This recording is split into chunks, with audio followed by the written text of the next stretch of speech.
ఇప్పుడు ఈ వీడియోలు కంప్లైంట్ చేస్తే నా ఫ్యామిలీ మెంబర్స్ చేయాలా, లేకపోతే ఎవరైతే వాళ్ళు ఉన్నారో వాళ్ళ ఫ్యామిలీ అన్నారో కంప్లైంట్ చేయాలి. ఎవరికైనా కంప్లైంట్ చేశారా? ఎవరికైనా చెప్పారా?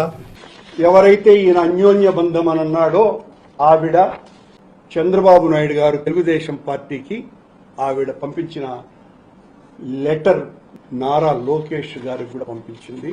అలాగే ఆవిడ పవనానంద స్వామికి కూడా పంపించింది.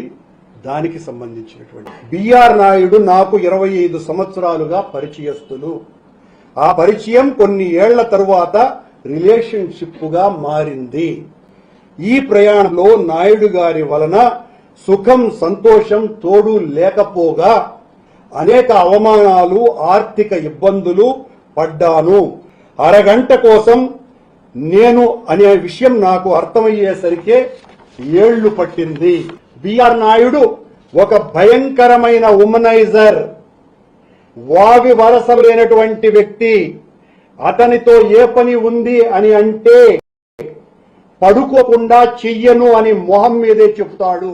టీడీపీ అధికారంలోకి వచ్చాక తను టీటీడీ చైర్మన్ గానో లేదా ఎంపీ రాజ్యసభ అవుతాను అనే ప్రగాఢమైన నమ్మకంతో ఉన్నాడు. ఇలాంటి వ్యక్తికి మీరు అత్యున్నతమైన పదవిని ఇస్తే ఏ చిన్న పనితో ఆడవారు వచ్చినా వాళ్ళని ఇబ్బంది పెడతాడు. పెద్దలు గౌరవనీయులైన మీరు నా ఆవేదన అర్థం చేసుకోగలరని భావిస్తున్నాను. కాపీ టు నారా లోకేష్ గారు, శ్రీ కొణిదెల పవన్ కళ్యాణ్ గారు. ఇట్లు ఇందులేక ఆవిడ ఫోన్ నంబర్.